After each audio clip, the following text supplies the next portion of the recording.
Hi, everyone. This is Michael Misko presenting from Misko Health Law, presenting this week's Growth Without Risk series for Cairo Secure. And today, we've talked about this before, but I think we need to talk about it again just because of some calls I've gotten recently from providers. And our title is Debunking the Medicare Billing Myth. Unfortunately, many providers still believe that if they treat Medicare patients, they have to submit a claim to Medicare. And and while that's potentially true, it is certainly not always true. And I want to walk you through what Medicare statutory billing obligations actually are, where they come from, and go through some of the requirements in the benefit policy manual to demonstrate when specifically you're required to bill. And if you're looking to get away from it, um, an obligation to bill Medicare, it's actually very doable, and it'll allow you to treat Medicare patients profitably. Fundamentally, 30 years of defending providers in Medicare post-payment audits have taught me that to comply with Medicare's technical documentation content requirements, especially the ones that aren't actually in their documentation guidance in the benefit policy manual, specifically objective measurable goals, making sure that you're hitting all of the initial and subsequent visit content elements. If you miss one, the service will be denied, and it's very difficult to convince a judge that that missing information wasn't relevant to a determination of necessity. So to do all of that for the limited amount of money that Medicare pays, I mean, the service you just cannot render services profitably. So many providers are looking to avoid any obligation to bill Medicare, and it's actually pretty simple. Let's start with a statute. Feel free to write this down, go look it up. But if you look in the Social Security Act at 42 U.S.C., Section 1395, W-4, subsection G, subsection 4, subsection little a, and the G is a little g, you will find that your obligation to bill Medicare is only extends to services for which payment may be made under this part. And what it's saying there is that if Medicare has no statutory payment obligation for a service, then there's no obligation to bill it. And oh, by the way, W-4 subsection G, that's where the limiting fee provisions come into play. Those provisions do not apply to non-covered services, so you can charge a patient whatever you want. And interestingly, Medicare charges its beneficiaries with knowledge of Medicare's statutory coverage obligations. They require additional notice to the patient when the reason for non-coverage is medical necessity, and we'll talk about that in a second. So what does Medicare cover? Well, it covers manual when performed by a licensed doctor of chiropractic. Let's make it more specific. So when you look at the definition of a physician, it's 42 U.S.C. Section 1395 X subparagraph R. That's a little r. You'll see chiropractors are defined as physicians for purposes of the Social Security Act only when performing manual manipulation of the spine. So you perform any other service other than manual manipulation, it's never going to be statutorily covered. You don't have an obligation to bill, and you can charge a patient your usual and customary fee if you like. You can reduce your fees to the Medicare allowance, even though Medicare won't pay you. They still have an allowance for most services. That's your call, but you have no obligation to bill Medicare for a service that is not statutorily covered. Now, I don't want to ruffle anybody's feathers, but we need to differentiate a term that is commonly used, and it's a term called an adjustment. Now, Medicare might cover an adjustment, it might not. It depends on what you do or what you accomplish with your adjustment. We know that the statute is very clear that it covers manual manipulation of the spine, and if you look to the Medicare Benefit Policy Manual, you will find that they interpret that to mean manipulation performed with a manually controlled instrument, but you don't get any extra payment for the use of the instrument. The point being, they don't cover instrument adjusting, they cover manipulation performed with a manually controlled instrument or with your hands. So the question is, what is manipulation? Now, there is a current and new, interestingly enough, PubMed definition of manipulation, which essentially boils down to it is a procedure that causes cavitation of a joint. So technically, if you're doing a low force technique or a technique that does not cause cavitation of the joint, you have not performed manipulation. And interestingly enough, I predicted years ago that maybe someday Medicare would figure out that not all chiropractic techniques are necessarily manipulation on a case-by-case basis. I have actually seen 2 cases in the last round of Medicare audits on chiropractors where the contractor argued that the provider did not perform manipulation and therefore was not entitled to coverage.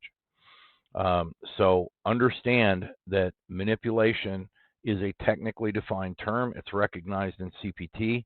The CPT coding system does not recognize the term adjustment. So you need to be precise about the technique that you're performing.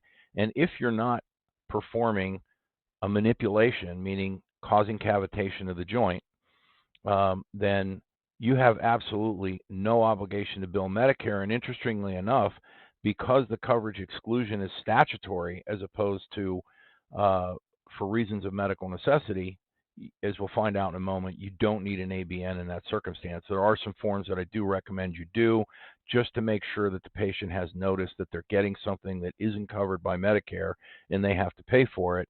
Medicare used to have a form called a Notice of Exclusion of Medicare Benefits. Tuned one of those up to address this circumstance to specifically identify non-manipulative forms of adjusting as a service that Medicare statutorily excludes from coverage when performed by a chiropractor, similar to electric stim, evaluation management services, x-rays, and other therapeutic procedures and modalities. So that is your easiest out from Medicare. You have to notify the patient once and you're done. Now, if you're performing manipulation, we know that the manipulation has to be for a subluxation of the spine defined by part exam or x-ray.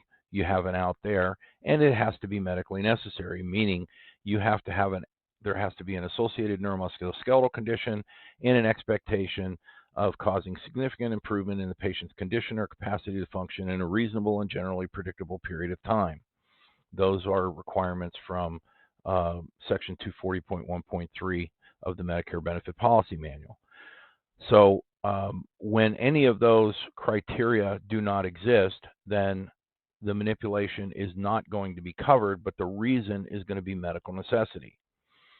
And when medical necessity is the reason for non-coverage, it is also a statutory exclusion from coverage. You'll find that at 42 U.S.C. Section 1395.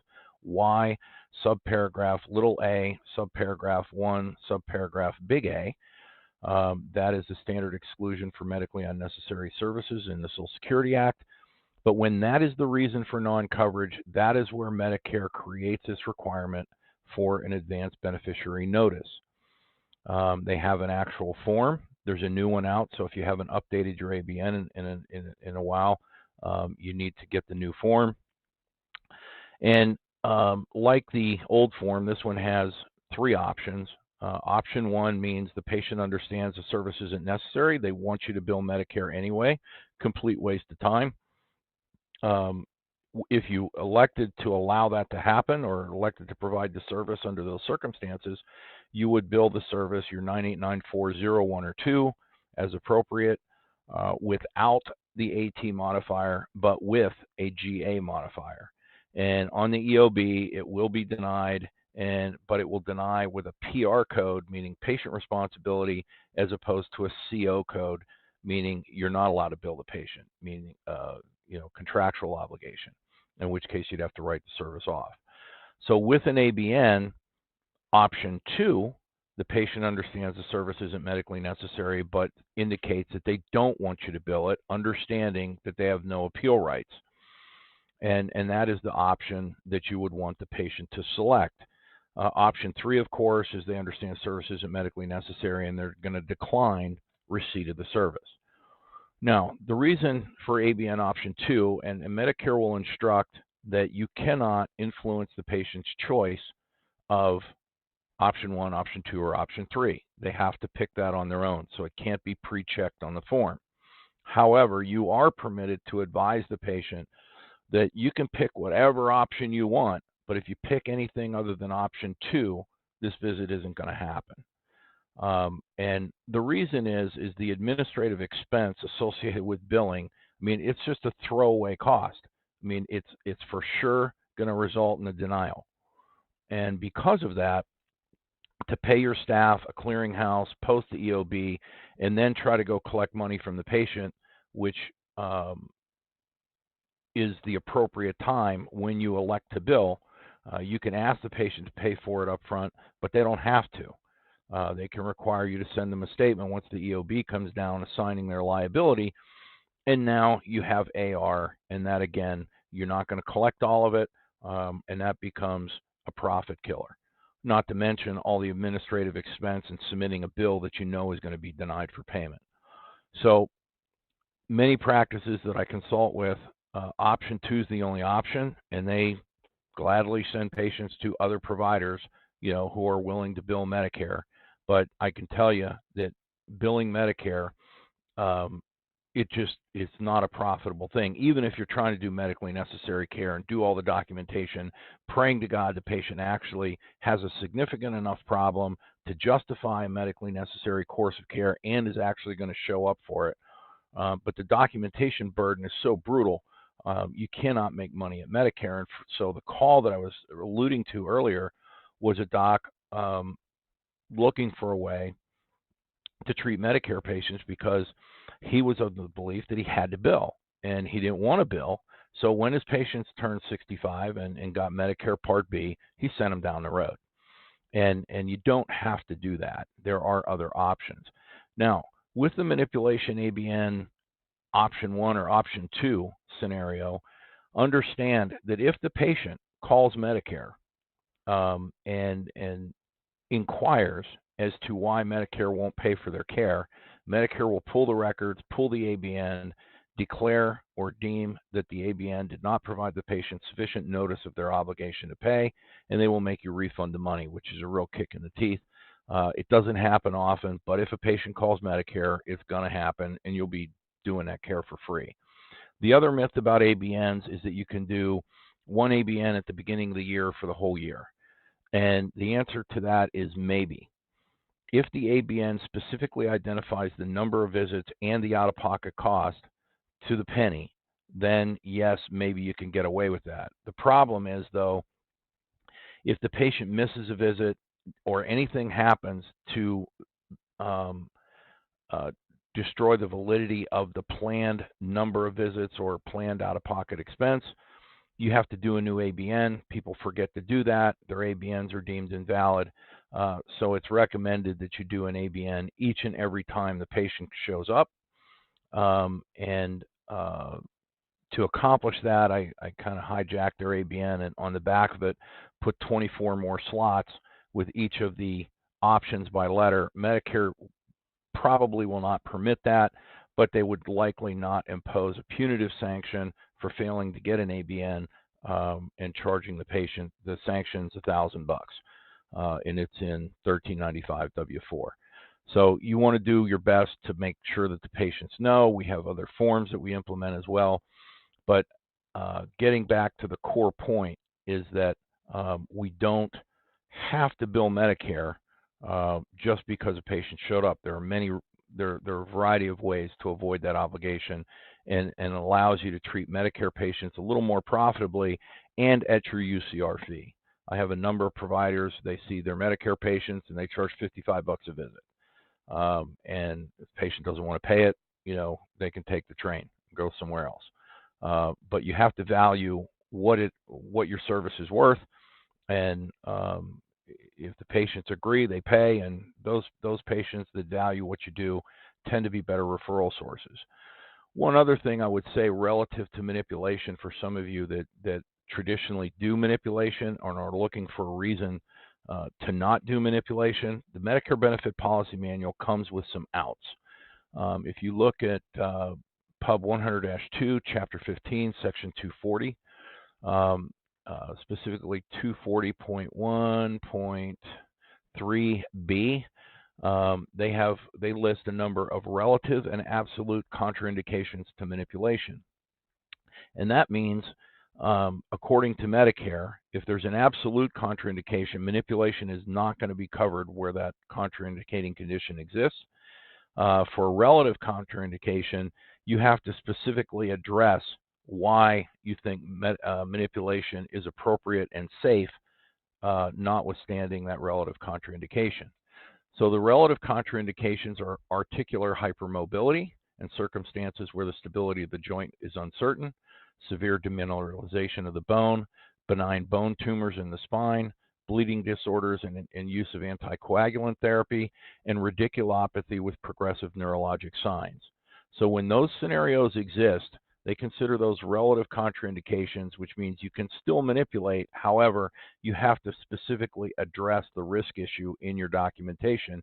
And if you don't, the service is not going to be covered. So you can use those to explain to a patient that you've maybe treated one way for a long time as to why, now that they're Medicare, you have to change your technique to something that doesn't technically qualify as manipulation and is not covered. Now, absolute contraindications, meaning they're not going to tell you can't do manipulation, but if you do, it's absolutely not going to be covered. Acute arthropathies, characterized by acute inflammation and ligamentous laxity, rheumatoid arthritis, ankylosing spondylitis, acute fractures and dislocations, or healed fractures with signs of instability, unstable os odontium, malignancies that involve the vertebral column, infection of bones or joints of the vertebral column, signs and symptoms of myelopathy or Cauda equina syndrome, for cervical manipulation, VBI insufficiency, and any significant major artery aneurysm near the proposed site of manipulation. So in those scenarios, Medicare instructs that you cannot manipulate, and if you do, it's not covered. You might want to discuss those scenarios with your malpractice carrier too, because they'd probably agree that you probably shouldn't be doing dynamic HVLA thrusts people with those conditions.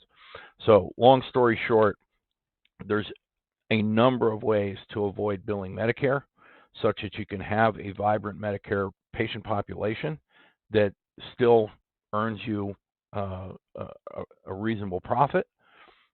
If you're going to ride on the Medicare hamster wheel, make sure your documentation is perfect. Study 240.1.2 in the Medicare Benefit Policy Manual very carefully, both on the initial visit. When they say you need all 8 HPI elements for each region, you need them all. If you miss one, I've seen judges say, hey, you missed modifying factors, it's not there, you lose. That's how crazy it is. Some other things on the treatment plan side, they have combined specific goals. And understand it says a treatment plan should include. Well, they read should as must, even though that's not what it says. And they take its frequency, duration, specific goals, and objective measures to evaluate treatment effectiveness. That's what's in the guidance. They take the last two elements, specific goals and objective measures, and they kind of combine them to create a different requirement called objective measurable goals, meaning they need to see quantifiable evidence of improvement. And for a patient without a range of motion problem, that's a little difficult. There are ways to get around this. I could certainly teach you, but the amount of time it takes to write a treatment plan in the hopes that the patient's actually going to show up and comply with it. And the reality is you know your Medicare patients, some of them are frequent flyers. They're one and dones, two and dones. They come in, when they have mild upsets. Those aren't the significant kind of health problems that Medicare is intended to cover. So a great majority, and there was an OIG study that confirmed this, but they found that 93% of the services that chiropractors were billing to Medicare were not intended to be covered or weren't medically necessary. And while you think of medical necessity in clinical terms, when you think about it in terms of their standards of necessity, significant health problem, significant improvement, condition of capacity to function, and how you measure that and document it, it's very, very difficult, and it's extremely time consuming. And if you have a relatively busy Medicare practice, I assure you, you cannot make money and comply with their rules at the same time. So from that perspective, many providers are looking for an out, don't believe they have one, and they turn Medicare patients away. And you don't need to do that.